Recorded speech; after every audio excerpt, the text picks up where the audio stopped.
We're interviewing fellow writer and researcher Matthew Alford, who is taught at the universities of Bath and Bristol and is now an independent scholar working on issues of American cinema, power, and politics. His latest book is Real Power, Hollywood Cinema and American Supremacy. And I got to say, I was really excited to see a new work on this arena of research. Yes. This is obviously an arena that so many in the both the conspiracy parapolitical communities as well as the Fortean and anomaly and paranormal communities have an interest in. The idea that the powers that be are not just manipulating the news, but also manipulating the popular culture through entertainment such as major motion pictures. Mm-hmm. And this is obviously something that's been going on for a long time, and it's good to see a new text dealing in such a scholarly way with this issue. So our guest tonight is, of course, Matthew Alford. Matthew, are you with us? Yes, I'm here. Hello. Hello, Matthew. Hello, good afternoon. Oh, good afternoon where I am. Anyway. It's good afternoon in London. Yeah, my favorite town, by the way. I love that place. I'm having my morning coffee instead of my evening police state drinking game beer. Yes. But I figured it was a little too early for the other. But it is. So I first started noticing your works because of all the articles dealing with your writings on the influence of the military upon particularly science fiction films. So, of course, I first started seeing articles in places like the Fortean Times, but it was also being picked up by some of the more alternative parapolitical scene, like the folks at Global Research. And but, of course, you've also gotten some publicity in major newspapers and major media outlets. Tell us what the basic premise of the book was. What were you looking for? Well, the book Real Power was really trying to see what cases there were of cinematic output that were actually challenging the basic premises of the basic assumptions about American foreign policy, namely the idea that it is a benevolent, that the United States is a benevolent force in the world that is there to promote peace and prosperity and democracy and so on. And that basic assumption, which is often called American exceptionalism, is not really challenged in Hollywood cinema at all. But at the same time, Hollywood does have an image, a popular image, of being a kind of left-wing, liberal, subversive industry. And so the book was kind of saying, you know, that's just not the case, because if you look at the actual films that are produced, almost nothing provides any kind of, certainly no kind of fundamental critique of that idea of essential American benevolence. And in fact, many films provide quite serious mythology that's promoting the idea that America is this great force for good in the world. And of course it is sometimes a great force for good in the world, can be, but it is working invariably for its constituent interests, which are generally big business and oil and arms and various other interest groups, which are not always so edifying. It's fairly well known that there was a great deal of government influence in the film industry, say in World War II. There was a lot of obvious propaganda there, but it's gotten a lot more subtle. To the point to where most people, I don't think, realize just how pervasive the propaganda is in American cinema. Isn't that correct? I think that is, true. I mean, it was acknowledged that the entertainment industry kind of had to get behind the war effort during World War II. And it was a popular war and, the right thing to do. And so it was just kind of accepted that that's what the entertainment industry was there to do. But since that point, and when we're talking about post-war American foreign policy, which has been rather more controversial, yes, at the same time, there has still been a continued military presence on set on many major productions. And of course, over the last sort of 15 years in particular, although this is as a hangover from the 1950s, the CIA has also been active at early stages of production of various films. Well, let's start with, I guess, the lowest level of this, which I guess is the self-censorship aspect within the film industry, because obviously that's the minimalist level at which these kinds of things could be either put in or taken out or just shied away from in general. I think more often probably shied away from, like anything that's going to be critical of overt foreign policy on the part of the U.S. is probably going to be shied away from these the big movie houses, right? I think that's right, yeah. I mean, at a low level, you've got individuals who are working in the entertainment industry are not liable to go out of their way to criticize American foreign policy. I mean, why should they? I mean, their job is to entertain, and they know that it would just come across as a bit political and maybe not an effective way of entertaining. So I think there's that sort of benign reason for why Hollywood is avoids that kind of critique. But then, of course, as your question implies as well, there are rather more nefarious, self-interested reasons as to why Hollywood supports American foreign policy as well. But yeah, I mean, the issue of self-censorship is, of course, there. Few people are going to want to go out of their way to challenge American foreign policy within a piece of entertainment. And there's a culture within the industry which is, not part of a sort of radical campaigning political spirit. So it's hardly surprising. I mean, these companies are major corporations, and they're owned by even bigger corporations. For example, General Electric own Universal. General Electric is one of the biggest corporations in the world, with multifarious interests, including in the arms trade. So, the mentality is of the people who are running the show there is just not going to create a cultural industry that's interested in social responsibility. You talked about product placement in films, which has become a means of corporations who might not necessarily own the studio, but having some influence on film content. How does that work? Oh, yeah. I mean, sometimes the studio will own the things that they product place. In the 1980s, for instance, Coca-Cola was placing its products in all sorts of movies because it owned one of the studios. So, in that case, it's a very direct way of being able to product place.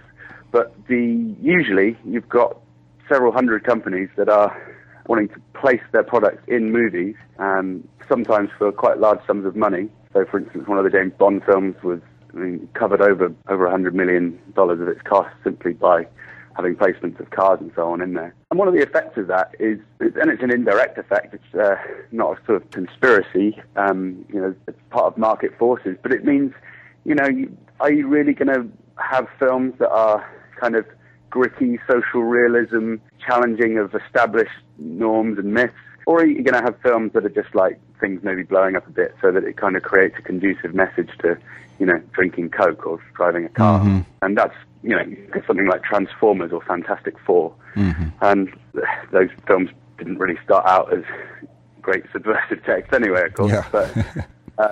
But at the same time, the enormous product placement in those kind of pictures just, cheapens them ever more, I think. Artistic, makes it basically impossible for more subversive political ideas to get in. Although, of course, in the case of Transformers, the Department of Defense was all over it anyway, so it was pretty shot from the start. Mm-hmm. Well, and that's kind of what we're getting at, is that this is a form of product placement on the part of the military, because if somebody wants this kind of hardware in their film, they're either going to have to purchase it, and that ain't going to happen, or they're going to have to rent it. And who do you go to rent this sort of thing but the military themselves? And I would imagine that any product supplier that is supplying a product may have contractual requirements as to how the object or the product can be displayed. And that's, I guess, part of the rationalization on the part of the military, is that, well, we have the right to make sure that it's not utilized in a way that is misrepresenting what we want, how we want to be represented. Oh, absolutely. Yeah, I mean, the Department of Defense has long had a program of offering military equipment, aircraft carriers, helicopters, men, and advice in exchange for being able to have a look at scripts and then say, well, we don't agree with this script, we want this changed and this changed, and that often happens. I mean, because, like you say, there's no other way, really, of getting hold of very large equipment. There was a film in the early 90s called Countermeasures, which I mentioned in the book, starring Sigourney Weaver, and it was to be set on a ship and they asked for cooperation from the Department of Defense. But unfortunately, the Department of Defense were aware that the script, which had been completed and greenlit and everything, and they were aware that the script was about the Iran-Contra affair, and therefore a very critical view of American power.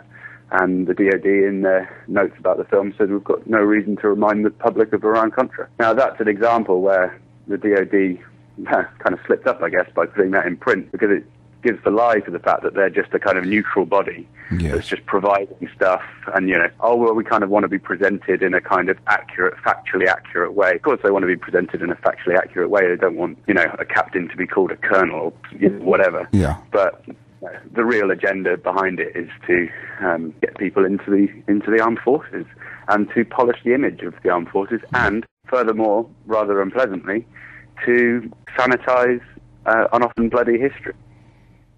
So how pervasive did you find this, not just passing on scripts, but actual direct attempts to revise scripts? How widespread is that? It depends the extent to which you mean revisions. Every script the DoD works on, it will pretty much require some kind of changes. Something like the film Air Force One, which, is incredibly a great glorification of the apex of American power, glorifying the president himself, glorifying the military, his secret services, and every aspect of it. But even on that film, there was wrangling between the Air Force and the Army, I think it was, who were, they just kind of wanted to promote their own part of, the Air Force wanted to put more of its polish its own image more than the other aspects of the armed services. So even on those kind of things, there can be a bit of infighting. I found that about 25% of films that depict American foreign policy over the past, say, 20 years have had DoD involvement. Maybe a bit more than that. I was pretty conservative with the way I sort of defined those parameters. But, a sizable proportion of films dealing with anything to do with American power will have the influence of the DoD. And then after I completed a lot of my research on that, the sort of early thesis on that, I then started looking more into CIA. And of course, CIA's worked on several dozen productions as well since about 1995, although perhaps more of an emphasis on involving themselves in TV. Was it the mid-'90s when both the military and the CIA became publicly involved in the movie industry? Involving themselves in TV. Was it the mid-'90s when both the military and the CIA became publicly involved in the movie industry? No. The Department of Defense has been involved in the movie industry fairly publicly, throughout its existence. It's never really made it a big secret. Mm-hmm. So they haven't ever really advertised it because it raises questions about censorship and democracy and all that. So they just kind of say, well, we're just providing information and advice, and of course, we're not going to cooperate if you're going to make us look bad. What do you expect? But, I kind of see it as it's kind of a structural problem, really. I understand that John Wayne's film, The Green Berets, the DoD did act in an advisory capacity on that film, but they don't appear in the credits. Yeah, that is an unusual case where John Wayne wrote to Lyndon Johnson and said, I want to make a film that promotes our war in Vietnam. And this was in the late 60s. And Johnson got the DoD involved, and they got the ball rolling, and they made this film, The Green Berets, 1968, which was kind of roundly panned because it was a very kind of cliche image. It's a terrible movie. I didn't, I have to say. But, this was an example of a covert operation, if you like, because they did deliberately withhold the Department of Defense from the credits of that movie. And that was a deliberate decision, which is being documented because, we don't want to make this look like a piece of propaganda, which of course it was. Now, the CIA, you say, also has influenced films, but they don't necessarily appear on the credits. Is that correct? And they have their own little special division now. How does that work right now? Well, yeah, so whereas the Pentagon, at least there's there's kind of thanks to the Department of Defense usually at the very end of the credits of a movie. You look out for it, and if that is written there, then the DoD has been all over the script and have been pretty careful about it. With the CIA, which established their Hollywood liaison office in the mid-1990s, supposedly as part of their sort of more open remit post-Cold War, they don't appear on credits at all. They just advise. And they say that they're just there, again, like the DoD does, to provide advice. But of course, they admit it at various points that, they're there to recruit people into the CIA by giving it a good image, and mainly to prevent themselves looking like the bad guy. Because the CIA had the impression, there was a period in Hollywood cinema, particularly during the 1970s, which was true, really, that the CIA was kind of convenient fall guys, convenient bad guys, and I don't think they liked that very much. And so they wanted to make that change. In doing so, they seem to be doing it through covert means. Certainly from the mid-90s until around about 2007, it does still go on, but different personnel have come in, and it's not quite clear how active they are at this present time. Well, I noticed a change in the way the CIA was portrayed in films. You mentioned the 70s. That was a great decade for these, great paranoid thrillers like 7 Days of the Condor and Parallax View and Executive Action. But more recently, I think starting in the 90s, with the film Conspiracy Theory, for instance, the Mel Gibson mind control epic. And what they'll do is the CIA will be part of the plot, and you'll think at the beginning of the film that the CIA are the bad guys, but it turns out that it's always some rogue element within the CIA. And they never portray the CIA as actually, itself being bad. It's always that, well, they can police themselves and everything turns out okay in the end. So are there any examples of films that are critical of the CIA these days that take the approach they did in the 70s, which was to really characterize the agency itself as corrupt? I think the closest film that's come to that is the series of the Bourne series. They were pretty good, actually, on not doing this thing where everything's just another rogue element of the agency, which is such a cliche, and it's been in every film to do with CIA. It's just, there's some kind of small group of people who have somehow managed to escape the power structure and have gone bad. But yeah, the Bourne series has done that reasonably well. And it's interesting, actually, the response to the Bourne series, because I think it's because the CIA did advise at an early stage on that, and even appear, actually, the CIA Hollywood liaison, Chase Brandon, appears on the, I think it's on the first disc as one of the extras on the DVD. And, kind of happy with it, really, because although it does criticize CIA, I think if something's just presented as entertainment, it's not necessarily that worrying, unless it really does push the envelope, and I think he just sort of brushed it off pretty much.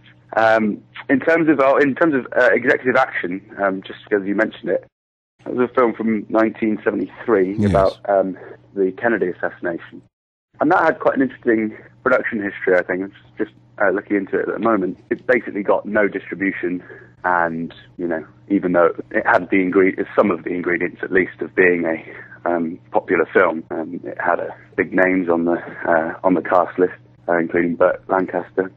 It was released on the 10th anniversary of the Kennedy assassination, which was fascinating people at the time. It was based on a best-selling book, but it got nowhere in the cinemas. And maybe it was a bit of a damp squib as a film. I don't know. But it was presenting the idea that a cable of industrialists had whacked Kennedy, and interestingly, not the CIA. It wasn't attacking the CIA, but no, that was not a film that got very far.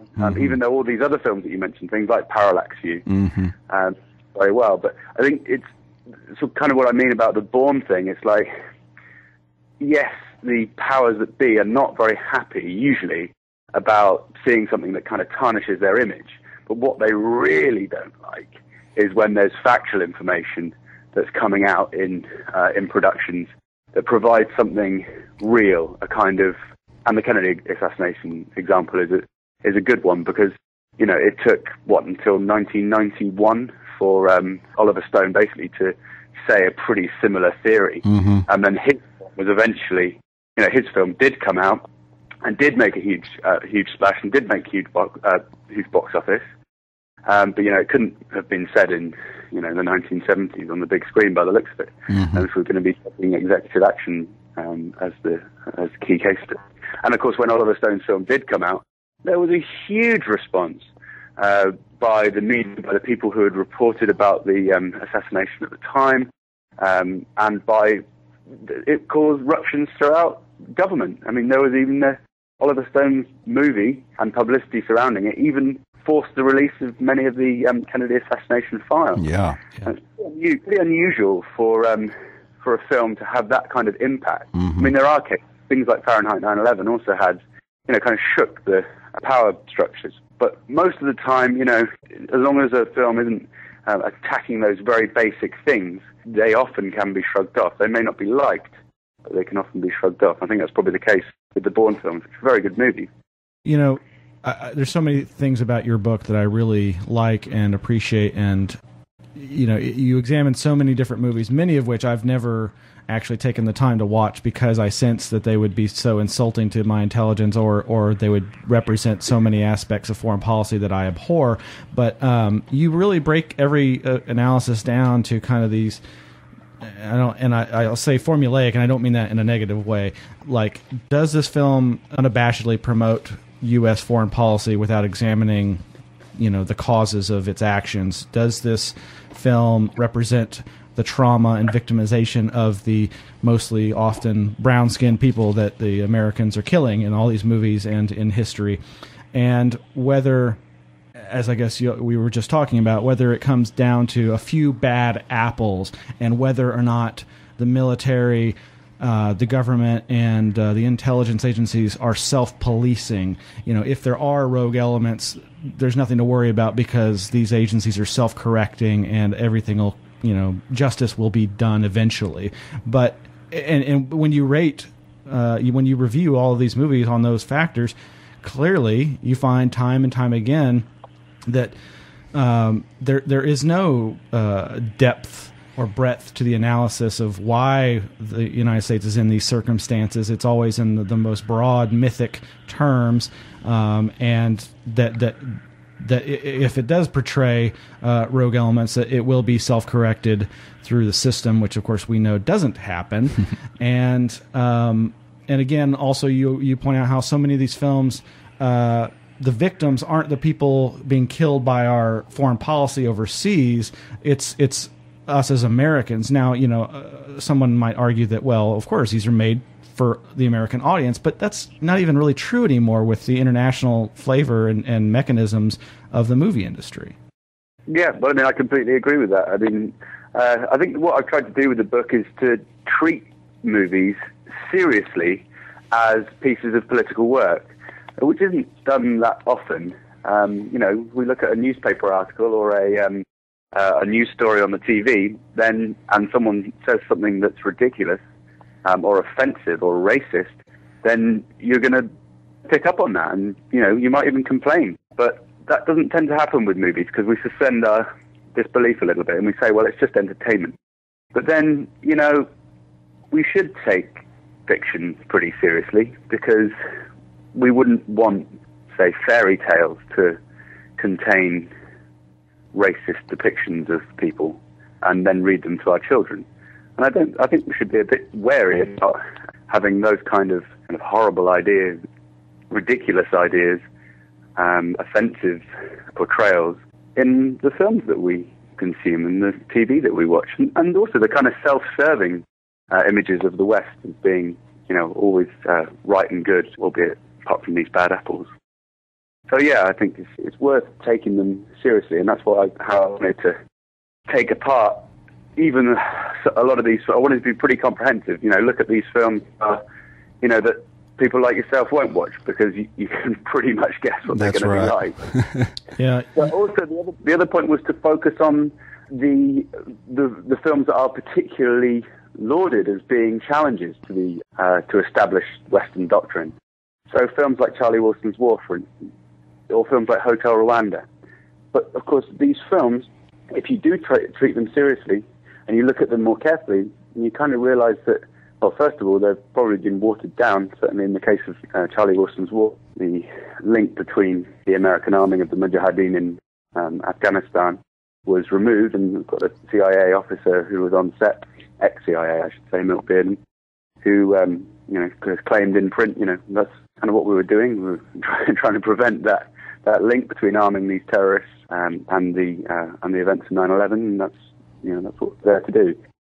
So even these films that are kind of presented as kind of subversive products, like Charlie Wilson's War, are really often not when you look more carefully at them. In fact, they're very dangerous, much more dangerous as propaganda pieces than some kind of blunt, dumb, trashy piece of work like Rambo 4. Yeah.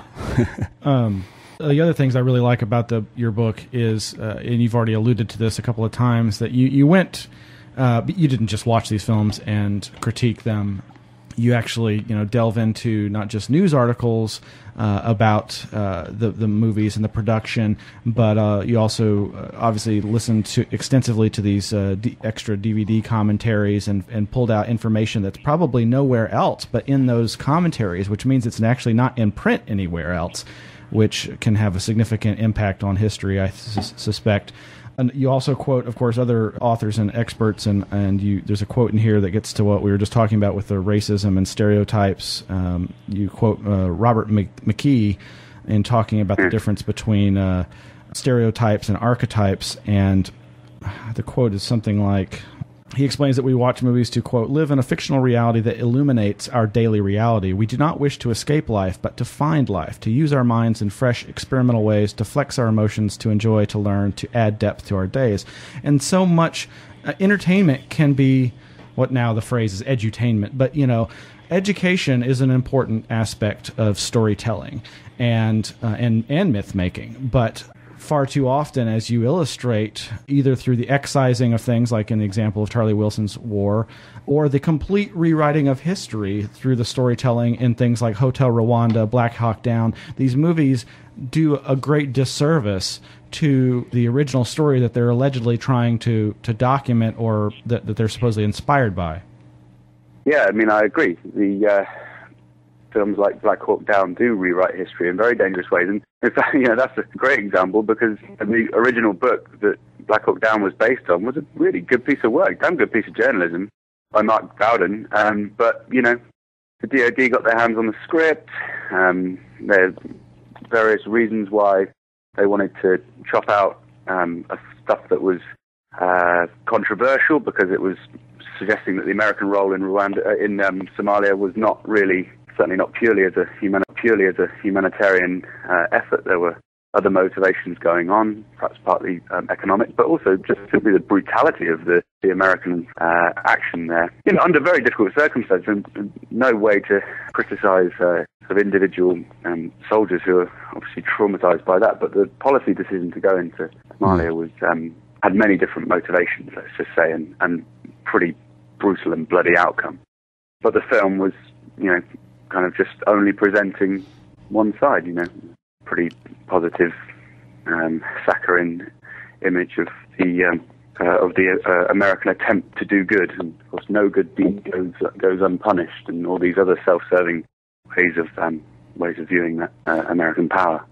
In terms of what you're saying about Robert McGee, and films really should, the best films present archetypes, things that are universal to human beings, not stereotypes which are cliche and generally not very entertaining and ridiculous and sort of unhelpful. But my personal take on it is I've tried to see it as, of course films are part of education, there's no doubt about that. But I think that the entertainment community should be there to entertain. I don't think they've got any particular, I don't think we should really be demanding that the entertainment community educates us properly about the world so much. But what we should be demanding is that they don't miseducate us and miseducate our children. And that's what's so dangerous about these movies that are presenting a warped view of history, or a conventional view of history, but this has no sense of responsibility. The people who are making it they don't really care. They just want to, get another story out there, and they'll make compromises left, right, and centre. So, if you're going to be dealing with controversial historical source matter, or you're going to be talking about issues of race and gender, and you're going to be talking about issues of American power and warfare, you're kind of obliged to do that properly, and I think that's definitely not done in the Hollywood entertainment community. I think that what's particularly insidious is that this kind of propaganda is not confined just to films where we might expect to see it, such as war films or political dramas, but you deal in your book with other genres as well, comedy, science fiction. Those are also good vehicles for propaganda as well, right? Absolutely, yeah. I mean, every genre, comedy, war, political drama, action-adventure films, they're all affected by the military at various points. Individual films within those genres have always been affected. Well, give us some examples of how, say, science fiction has been used as a vehicle for propaganda. Avatar, for instance, which to me seemed like a pretty good anti-establishment message, but somewhere wasn't there something that might have been done a little differently? I think that Avatar was something qualitatively quite different. I mean, they did literally have a American military force being this huge, repressive, nasty power. So I think that was really, quite an unusual thing to do. And part of the reason is that James Cameron, who made the movie, he had a huge budget and had no need to get the Pentagon on side or have them advise or provide aircraft carriers. He could do everything on CGI. So, to that extent, the film broke out of that kind of ideological straitjacket. Whether I'd quite call it, as the Sydney Morning Herald said, saying that the snarling vipers of left-wing Hollywood have been let off the leash, or the Pacific Free Press calling it the biggest anti-war film of all time. I'm not sure I'd quite go that far. I think it was a movie. I think that was pretty light, really, on politics. I don't know. I mean, it certainly didn't ruffle any feathers as far as I've been able to find in any of my research, at upper levels. I know that Rupert Murdoch, who was who's the head of News Corp and Fox, his subsidiary, produced the film. I mean, he watched it in a screening, and the only comment I've been able to find on record is that he said, well, this 3D technology is going to be great for Premiership football matches. So if someone like a very, very hard-line, very politicized, right-wing figure like Rupert Murdoch, doesn't care less about the politics of Avatar, then, I think probably that just speaks to the fact that it was not really a very sort of serious piece of work. But at the same time, it did kind of raise issues of environmentalism and that kind of thing. There wasn't a great deal of conviction behind it. There was that interesting use by the Palestinians. There was this news report about Palestinians dressing up and painting themselves blue and attacking the Israeli tanks in Gaza, a la the scenes from the movie Avatar. I know my wife, she still hasn't seen the movie, and she objects just to the obscene amount of money that was pumped into it, with her point being, well, if he really wanted to affect change, couldn't he have just donated that money to some charity? You mentioned Murdoch, and I wanted to mention this is another one of those examples where you put something in print that may not be available anywhere else. And after in the book early on, you mentioned this guy Neutron Jack and his connections to NBC and the stolen election. But then you also go on to talk about quotes from Rupert Murdoch, who I'm going to now call Neutron Murdoch, where he was apparently trying to get the politicians to threaten the Chinese. Yeah, I know what you're referring to. The case of Rupert Murdoch's quite interesting. I mean, he's kind of known as a newspaper magnate sort of thing. I mean, he's not really associated that much with Hollywood. I guess that's a bit of an exaggeration. He is, but he's not sort of known to be hands-on within the community, and he kind of has got more of a reputation within the news. But actually, he's routinely named by the industry press as the most powerful person in Hollywood. And he is, of course, a notoriously right-wing kind of reactionary figure. The thing you're referring to, I think, is that during negotiations with China over the future of Hong Kong in the 80s, Murdoch expressed a view to one of his, I think it was the guy who was editing the Times, that the British should make no concessions and tell the Chinese that there's a Trident submarine off their coast, and if the Red Army moves into Hong Kong, they should be left in no doubt that we'll nuke Beijing. And this is from this a well-known journalist in Britain called Andrew Neil. He says that, I quite like Andrew Neil's follow-up comment. He says, Murdoch then thought about this for a moment and then added, well, I suppose we could fire a warning nuke into a desert first. Amazing. Kind of nuke light. But no, I haven't ever seen those comments from... Andrew Neil's book was, I think it was a bestseller, it's a major thing in the mid-90s, reviewed everywhere, but no, I haven't seen those particular comments replicated anywhere, not online. And I just thought it was quite significant because Murdoch's got, very a big deal of business interests in China now, and also for someone to say such a thing, and then it be reported by a very reliable source and close, someone who's worked very closely with him. That's a crazy thing to say. It's an insane thing to say.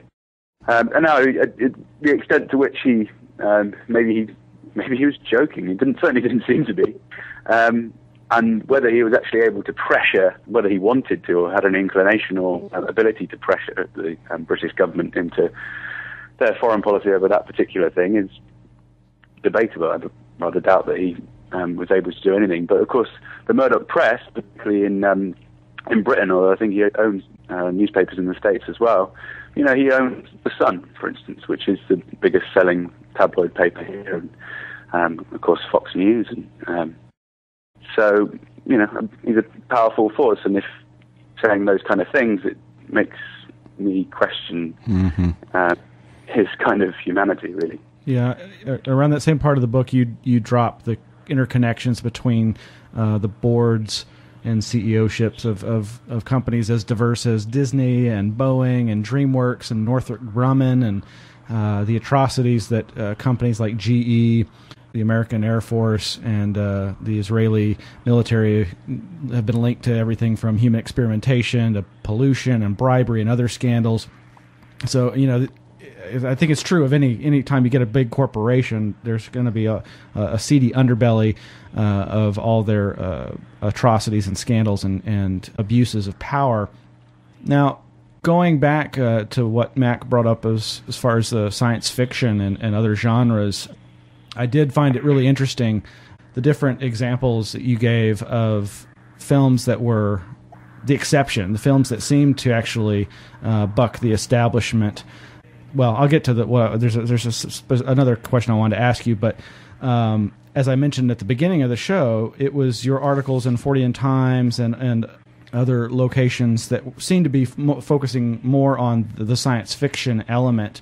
And there was some interesting data, like the fact that I think this is not a fictional movie per se, but Robert Emenegger's UFOs Past, Present, and Future and Michael Bay's Transformers had something in common in that they were the only films where a particular secretive American military base had ever allowed filmmakers on site.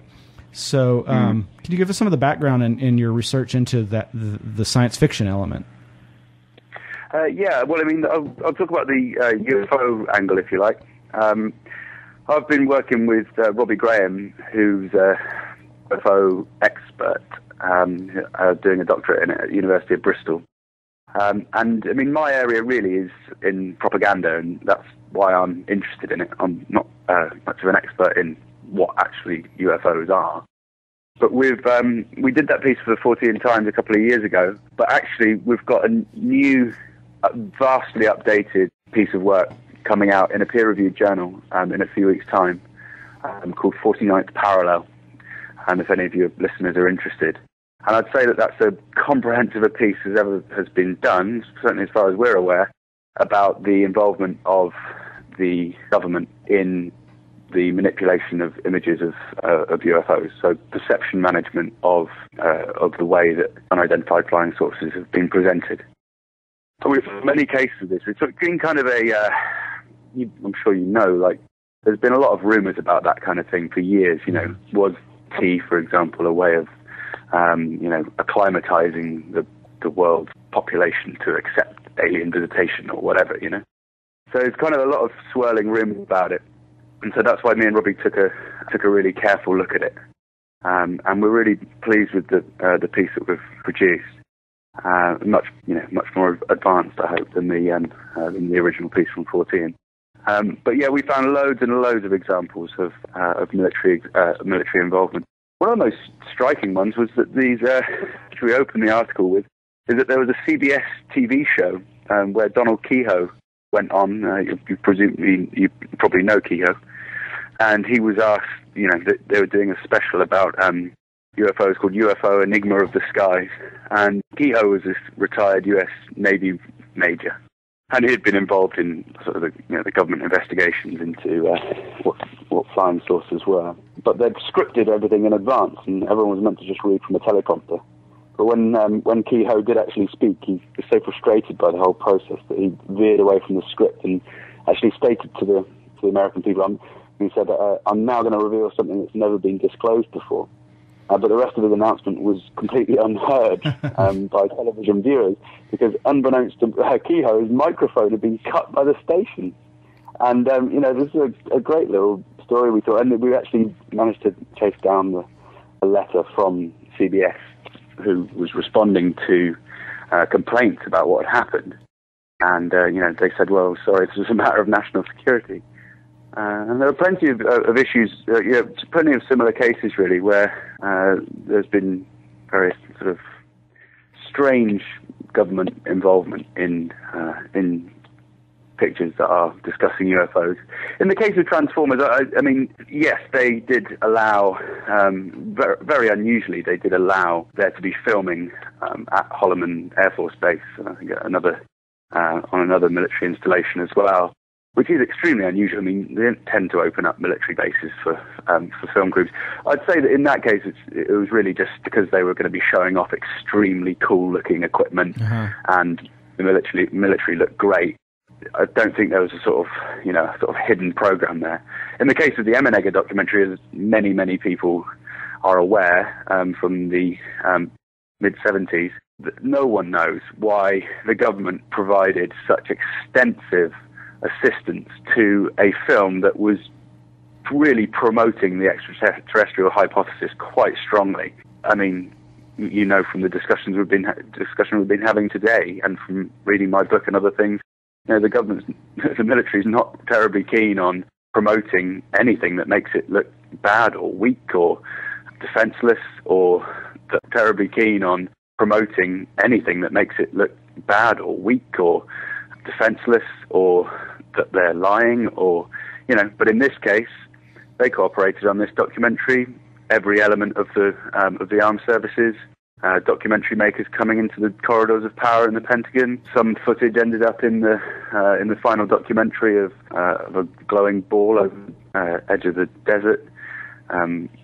You know, a lot of strange stuff about that. I don't think it's really hard to come to a conclusion about exactly what the purpose was. Well, that case seems to be one of several over 20 or 30 years where we've reported on this a number of times on the show, and our good friend Greg Bishop has written about this kind of in his book Project Beta. He's also interviewed Emenegger, and over again, from Jacques Vallée and J. Allen Hynek to Linda Moulton Howe to Robert Emenegger, all these people on separate projects, that's 3 projects right there that I'm aware of, were basically dangled a virtual carrot that was allegedly, you know, irrefutable evidence of UFOs as extraterrestrial visitors.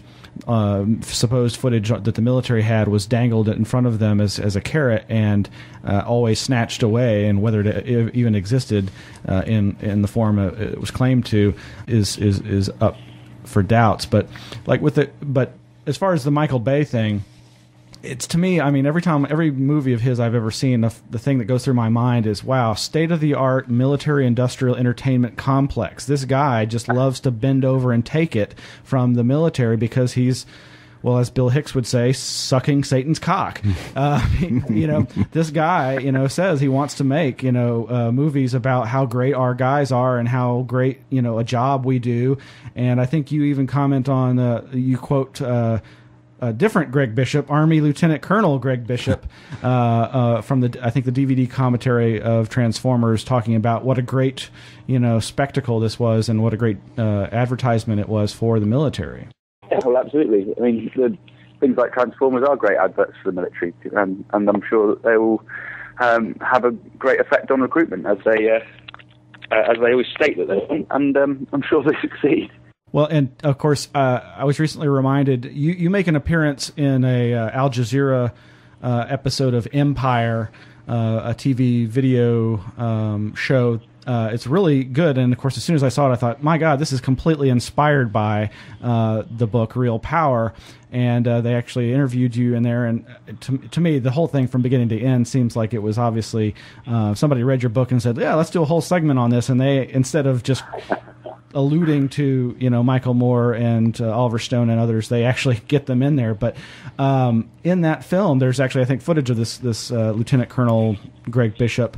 But it reminded me of something I'd forgotten, which was that as far back as Top Gun, there were recruitment booths for the military in the lobbies of these theaters where Top Gun was showing, and it was a huge boost in recruitment. Wow. Yeah. I mean, that's the purpose of the primary purpose is to generate recruitment. Because, bear in mind, most people who go to the cinema are kind of, the 15 to 24-year-old, perfect recruitment age for the armed services. So, I mean, that's the ostensible purpose. And, yeah, I mean, if you believe in, what the American military is doing overseas, then, that's not such a bad thing. You need people to be in the Army and in the Air Force and in the Navy, and that's fine. One of the problems with it, though, is that, of course, there's a political price to be paid, which is, first of all, you end up having a very, very large, very, very powerful entity within government censoring film scripts, and that just in itself should be disturbing to anyone interested in democracy.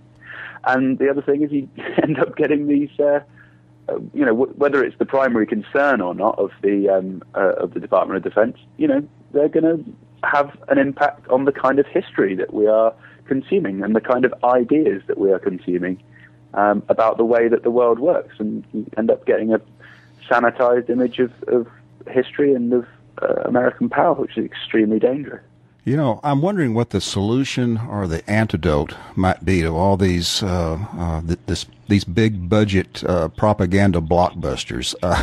And you talk in your book about Oliver Stone and how since JFK, his films haven't been nearly as critical of the government as they might be. And in the case of World Trade Center, you have to wonder what happened. I think he was even talking about, possibly making a film about terrorism and telling the truth about inside jobs and so forth, and that hasn't happened. But he's also, at the same time, Oliver Stone, that he's made these films like W, which was supposed to be a really hard-hitting film about George W. Bush and wasn't quite as hard-hitting as it could have been. But he's been making these low-budget documentaries. Is that the possible solution here, is just more low-budget film? Well, I mean, one of the things about the power of the internet, of course, is that, if you want to find films, at least documentaries, about subversive material, then, that's not going to be difficult. You're going to be able to Google that, YouTube that. So, the information is out there. But, how are they going to get the distribution aside from through the web? So, I mean, I'd say, maybe it sounds a little bit glib, but, I mean, my view is the solution is to stop creating lies within big-budget films. I've got no objection to big-budget films. I've got no objection to, car chases and then explosions and all, whatever, But, this kind of, it's the sort of self-censorship and the overt censorship that's reworking American history and kind of creating a pretty solipsistic kind of worldview. Mm-hmm. In the book, you do cover, you have a section on lower budget films, and I think that it is really true. Yeah, maybe I should highlight that. It's just not necessarily such a good thing. Low budget films are not necessarily the solution, because many low budget films are still present very sort of offensive views of American power. And often they are still affected by the powers that be. But say you're looking at a budget of less than 30 million, there are some really good products within that, or when I say good, I mean, films that are kind of away from their kind of mainstream ideology, films like, say, Rendition, Embedded, a couple of brilliant British comedies, one called In the Loop by Armando Iannucci, about the American sort of American political system. Great piece of satire. And another one by an old colleague of Iannucci's called Chris Morris, and he did a film called Four Lions, which was about British terrorism, but kind of presenting British terrorists as quite, well, it was very funny, it was very dark, and it was presenting British terrorists as basically bungling, idiotic sort of fools, really well-meaning, idiotic, ideologically driven Burks. And I thought that was quite an effective film, which is kind of challenging, commonly held assumptions in a way that's, effective and, I guess useful. But, if you are low budget, you're not necessarily going to escape the effect of various power systems. Films like Buffalo Soldiers, for instance, which was delayed for a couple of years because of 9/11. Same thing with The Quiet American from 2002 with Michael Caine. I mean, they managed to get that released for like 2 weeks in New York and LA, but that was about it, even though it was a critically very well acclaimed film. And then, often you've got Fahrenheit 9/11, another great example of a low budget film that was, really screwed by its own distributor. And then you've got other movies within that frame, that are lower budget, that are not necessarily a lot of Jean-Claude Van Damme type of thing. Yeah. And then films like United 93, Hotel Rwanda, Home of the Brave. Goodness, I'm just looking through my own notes here. Air Marshal. Oh my God, that was awful. that was the film that spelled Libya wrong. Which, when you open the film, within the first 20 seconds, you spell the name of the country that you're setting it in, and that's a sign of some contempt, I think, for. Obama's Twitter account recently misspelled Libya, so there you go.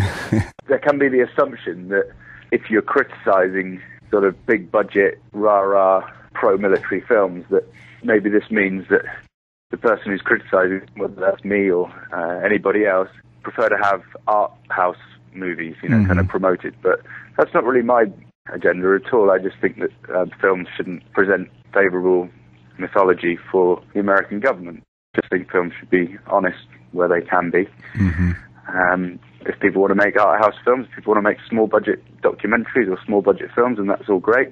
If you want to make big budget, that's great. But do it with a sense of social responsibility. That doesn't necessarily mean pushing some kind of agenda, whether that's an agenda for, race equality or some left-wing thing or whatever, I don't think that's necessary.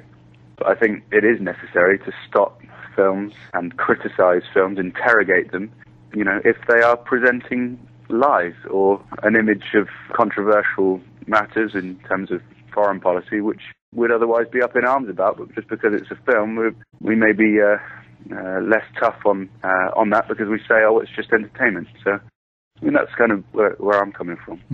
The point I was going to say about the point I wanted to raise about advisors, which I think is one way of making some difference to films.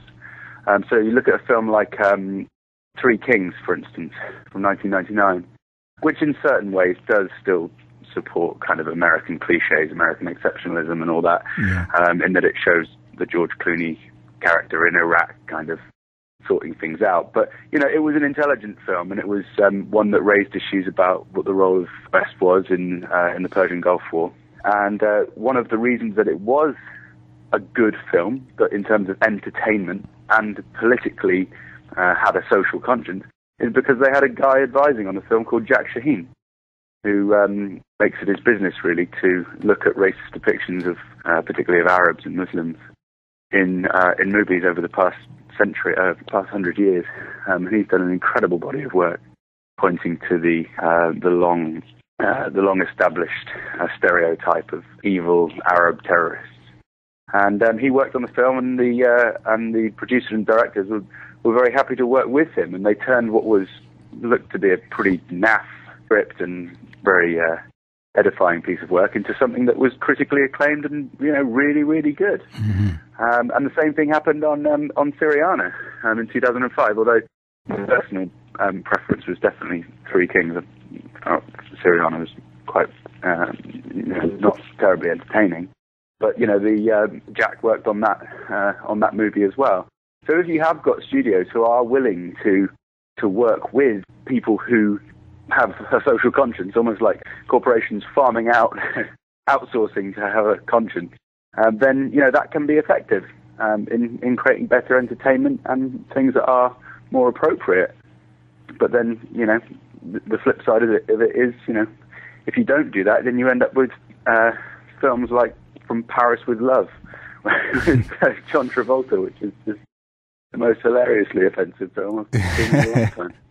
Going back briefly to the science fiction issue, you end your chapter on science fiction films, interestingly citing Susan Sontag's 1974 essay, and it describes science fiction's hunger for a good war which poses no moral problems and fought against monstrous enemies that, quote, provide a fantasy target for righteous bellicosity. Something that we've talked to our mutual acquaintance Mark Pilkington about is this recurring theme since the 40s in both political circles and within fictional storytelling of the idea of uniting humanity against a common external foe. And certainly, of course, the earliest book I'm aware of is the 1950 book, The Flying Saucer by Bernard Newman, where a group of scientists decide to fake an alien invasion or a counterfeit foe, a false flag of sorts, to unite humanity against this alien other. This idea has obviously found a lot of traction in the conspiracy community and even the conspiracy element of the UFO community. Have you found other examples of agendas besides just recruitment and mythologizing the benevolence of American power? What other agendas, if any, have you seen at work behind the scenes by the hand of the military-industrial complex? Well, it's hard to know all the details because a lot of this is now in the public domain. The Department of Defense does provide quite a lot of their annotated scripts to a library, and that has kind of been picked up by one or two researchers. The stuff about CIA is, no one, there's just nothing written down. A colleague of mine called Tricia Jenkins has got an excellent book coming out. I guess it must be later this year, maybe next year, but it's been written called For Our Spies Only. And that's about the role of the CIA over the past 15 years in the entertainment business. And that's been done pretty much purely through interviews. So, it's hard to know exactly what kind of agendas are being pushed. And sometimes, you get people like, you've got, like you were saying about the crossovers on boards, where you've got people who work on the board of arms companies also working, on the board of Disney, say. That can be dangerous, but, to what extent are they consciously pushing a particular agenda? Well, maybe not so much. Maybe it's more as just a kind of a rather sad structural problem where, you've got people who don't really care about the world, I suppose, about the rights of ordinary people. And, they're kind of the major storytellers in our, or certainly rubbing shoulders with the major storytellers in our whole world. And that seems a bit sick to me. I wouldn't buy a fairy story if I knew that the guy who had made the binding for the book had been out gunning down children. Absolutely.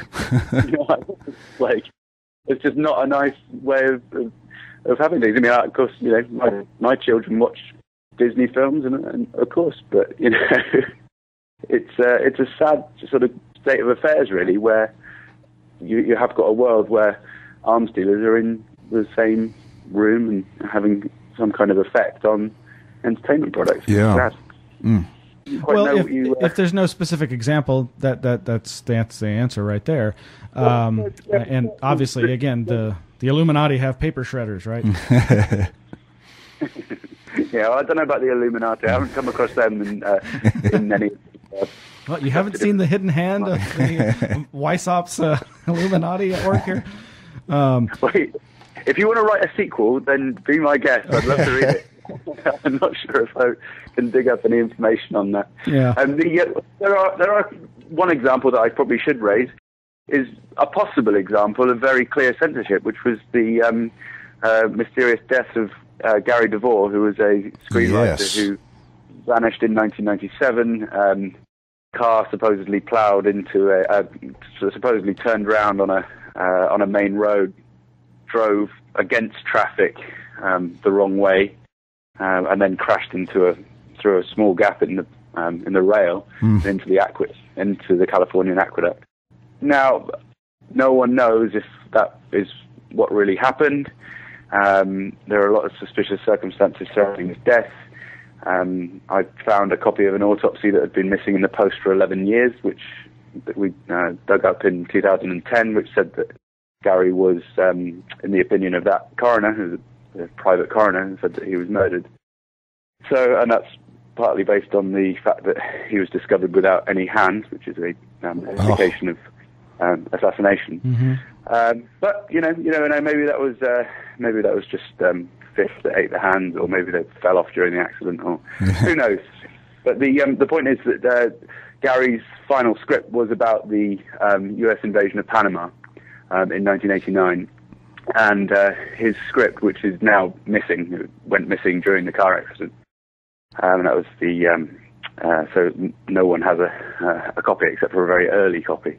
But his work appeared to be going into the realms of Iran-Contra, CIA, drug running, and those very murky areas that secret government organizations tend to be very cagey about. And he was... It's a difficult one to talk about because it's obviously...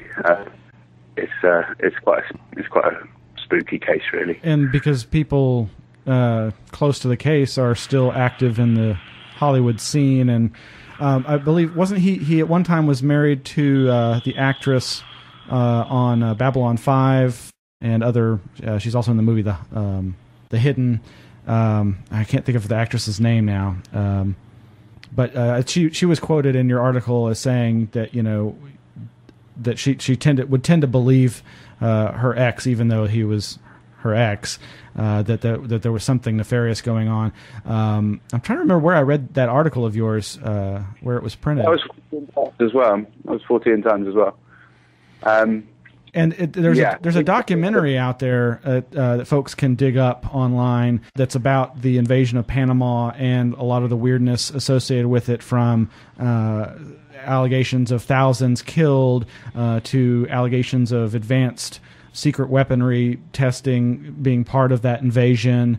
And of course, there's the whole Noriega drug running aspect of the story that's very much in line with the Iran-Contra kind of scandal. I guess there's one more specific thing I really wanted to ask you about, and it may be a dead-end question, but on that same page, after the Susan Sontag quote, you talk about how perhaps most disturbing is the fact that the media typically treats these products as politically insignificant or even progressive, when all too often they are quite the opposite, and in several cases have had direct script input from the government to send the unmistakable message, quote, use the force.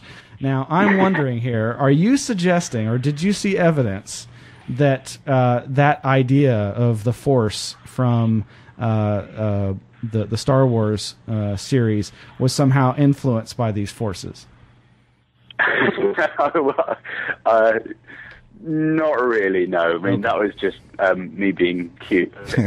But that said, Star Wars is... I did start writing about Star Wars, but in the end I decided to leave some of these slightly more metaphorical takes on American power, because it was just... they can be taken so many different ways. I do know that forces within government have been... There was in Fred Kaplan's book, Wizards of Armageddon, he reports that I think it was during the Persian Gulf War? I think it was a group of kind of psyop people were calling themselves the Jedi Knights. So I think perhaps that mythology of Star Wars has entered into all aspects of our culture, both low down and high up. So, but no, I haven't seen any evidence of there being any government impact on the Star Wars series. I mean, there was Star Wars was seen in the late 70s as a kind of politically as a sort of anti-Soviet Union text, an evil empire that is threatening to destroy everything, and then there's our good kind of Western style, American style white heroes who are fighting against that. So in that sense, it was kind of supportive of that kind of perspective.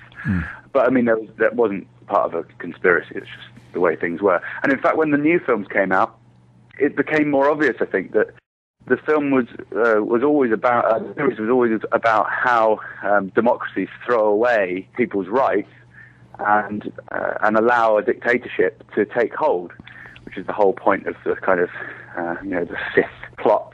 And so, in that sense, I think it was actually influenced quite heavily by Vietnam. That's certainly what George Lucas was saying, and that and the Nixon era, and sort of seeing kind of a metaphor for what happens when we allow bad government to get away with trashing our rights. Well, yeah, there's the part where the chancellor or whatever is like, we're going to temporarily declare martial law. I promise I'll give you all your rights back when the crisis is over. And to me, that's direct reference to 9/11 and the Patriot Act and everything that's come ever since. Well, there have been so many great satires that have, really made some great commentary on our, how things really happen, like Wag the Dog. But in your book, you talk about Wag the Dog, and it's a little more complicated than it simply being a criticism of the establishment's, methods of going to war and the PR that goes into it and so forth. Taking that as a case there, just describe there, how was Wag the Dog maybe possibly revealing another agenda? I didn't have any particular axe to grind with Wag the Dog. I think it was just felt like that it was coming from a slightly, it was really obvious that in the Gulf War, which the film was obviously influenced, there was a huge PR effort by massive companies allied with the American government and the Kuwaiti government, with the most extraordinary lies about Iraqi troop atrocities and stuff like this. But the fact that the film kind of makes it's just a couple of guys who are kind of working for the government who are sort of fixing everything, it just kind of, to me, it was sort of like, well, yeah, this isn't really, is this even a satire? This is just like, this kind of happens if you read about what's been happening in the last few years, then it's not really that funny. It's just kind of, this is the way things work. But you think it sort of trivializes the whole issue, and maybe that's the purpose? No, not really. I mean, it's just a little $15 million budget film of no great consequence, and I don't think they were particularly pushing some kind of nefarious agenda with this. I don't know. I showed it to a class of students a few months ago, and what was amazing about the film was that it seems to have dated so badly. And I think that's because it came out in 1997 when we were in a kind of depoliticized era, if you like, because there was nothing big happening on the world stage, at least, as far as the kind of popular Western view of it went. It seemed to be a stable world, peace and democracy and all that. But, now, because so much has gone down and there's so much suspicion about government, particularly in the Bush era, the students that I showed it to, it was an adult class, they were an adult evening class, and they just didn't find it funny. They didn't find anything really about it that was kind of new or punchy. At the time it got quite a lot of editorial comment because it kind of seemed to the kind of Clintonian mindset. But, I think perhaps as a society, we're much more aware now of kind of government duplicity, and it doesn't really need to be pointed out by... well, that's good. What about Team America? What's your take on that? Well, I love Team America as a piece of entertainment. I thought it was interesting that the directors and producers made the deliberate decision to avoid mentioning using George Bush and John Kerry as characters in the film. And they admitted that in an interview. They just said they didn't think it worked as well. But of course, that has the effect of dumbing down the political critique. And of course, what the ultimate meaning of the film was that, you know, America is a dick, but at least we're better than assholes, because dicks fuck assholes. It's a brilliant thing. But, you know, the problem is it's sometimes a bit more complicated than that, because if you are a dick and you do fuck an asshole like North Korea, then what's going to happen to that asshole? You know, it could create a considerable mess. So, and that's, I guess, metaphor for what's happening in Iraq as well. So, I mean, they were kind of saying, you know, we can't just constantly be held back by kind of peace-loving celebrities who are, of course, all presented as these horrific figures like Michael Moore, the Michael Moore puppet who blows himself up. Yeah. Destroys Team America's base. They filled that puppet full with ham. Yeah. So when it exploded, it came out like that. But, I mean, I think there's got to be, in any entertainment community, there's got to be free, a very wide variety of ideas that are produced. The point is, you know, I think that creative work should be produced in a creative environment that is devoid of censorship and where people are free to express themselves.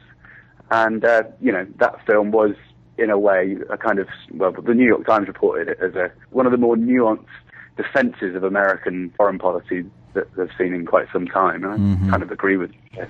But, you know, it was produced under free conditions. It was funny. It was effective.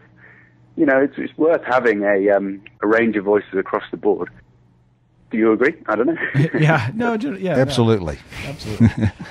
And the point is, you know, that it was entertaining. You know, you get another comedy like In the Army Now from 1994, which is a Pauly Shore film, and you know, this was, you know, that was so heavily government influenced because it was used as a recruitment vehicle that there was not even any potential for it to have any entertainment value.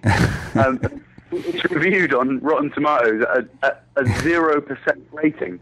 And you know, you have to work pretty hard to suck out the life of a script to get it a 0% rating. It's like in the late 90s. I'm just writing about this for a second book that I'm doing called Puppet Masters of Hollywood, which I think will be out early next year.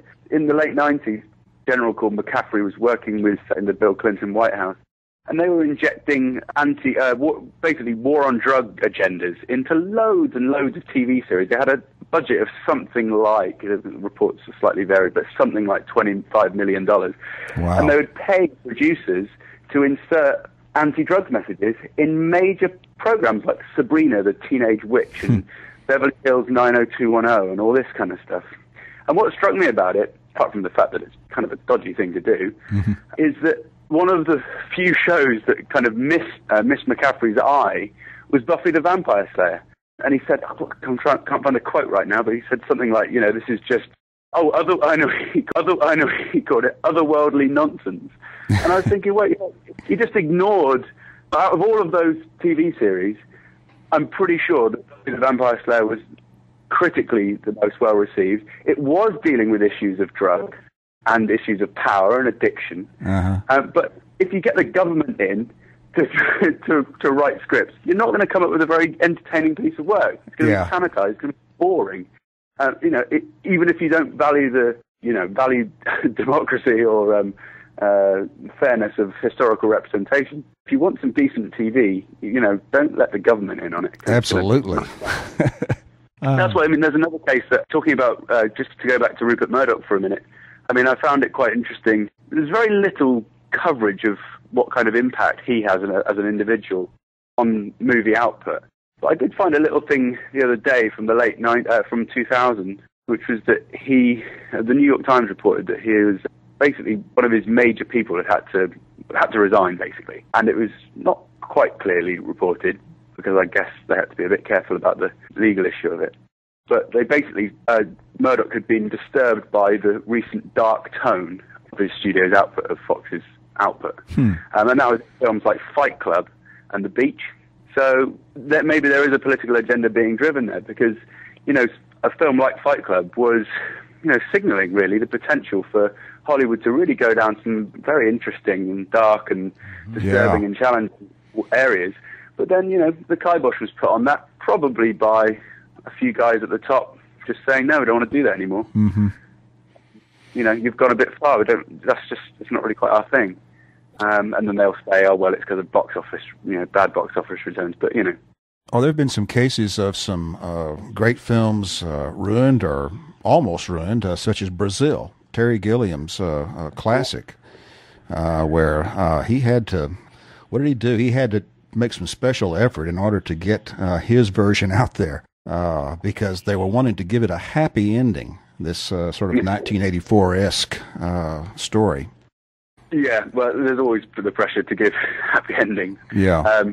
I've been watching pretty much every day with my son Little Shop of Horrors, which had the original ending where the plant, they just cut straight to the plant, eating the woman, and then destroying the entirety of American cities with his other huge giant plant friends. And then it just goes, the end.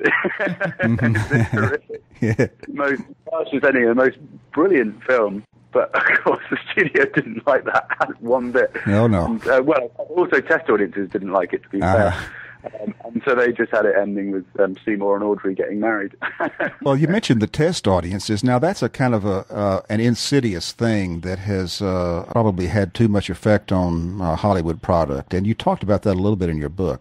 Yeah, I mean, I think test audiences can be a force for encouraging conformity.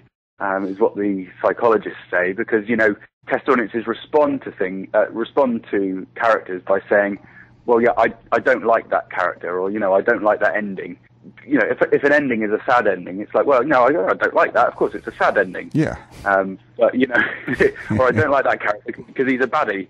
But that doesn't necessarily mean that the character is necessarily creatively a bad choice. Mm-hmm. You kind of get into sort of group mentality of things there, and I don't know, I think there's a danger. But anyway, one of the cases for that is, say, the end of the first Rambo film, First Blood.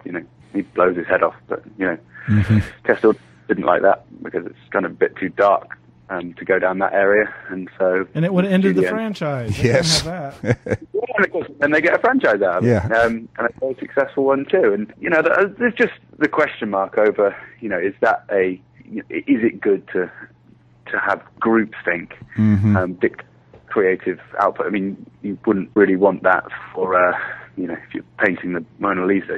That's right. Getting a bunch of amateurs to kind of say, oh well, maybe you need that to be a little bit, put in Yeah. a bit of blue. Yeah, maybe make us smile a bit more, for goodness sake. Well, Matthew, we're going to probably need to wrap this up here, and I just wanted to say thank you so much for joining us. Folks can, of course, go to our website and find the links to all the different articles that we've alluded to that you've been involved in writing, as well as links to how to purchase your book, Real Power. And you mentioned a couple of upcoming projects and books that you're working on. You want to go ahead and mention those again? There's Puppet Masters of Hollywood coming out probably next year. I'm just finishing off writing now. And I'm going to be making a documentary in the summer, but I'll probably contact you about that nearer the time. You mentioned also an article that's going to appear with you and Robbie Graham soon? Oh, yeah. There's an article about perception management of UFO films by the government in the journal called 49th Parallel, which is a collaboration between Birmingham University and Nottingham University in the UK.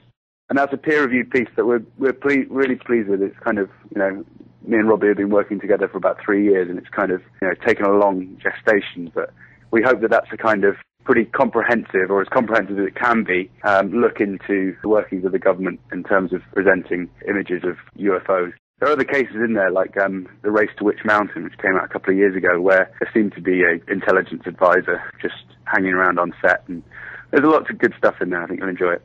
Indeed, I look forward to reading that. Yeah. Just one final thing, you in your book you compare the South Park movie to the previous movie Canadian Bacon, and where they try to come up with a casus belli, some reason to start a war so that they can just distract the populace from current issues. And when they're flashing through a series of slides of possible enemies, they show a book that in the United States was released with this particular particular cover that's actually, it was a Jenny Randall's, British ufologist, a book on UFOs. And I just found that kind of interesting. I don't know if many people caught that, but I think this is an area that I keep returning to, obviously, with this idea of a counterfeit extraterrestrial foe. And so I really look forward to reading this perception management article that you've got.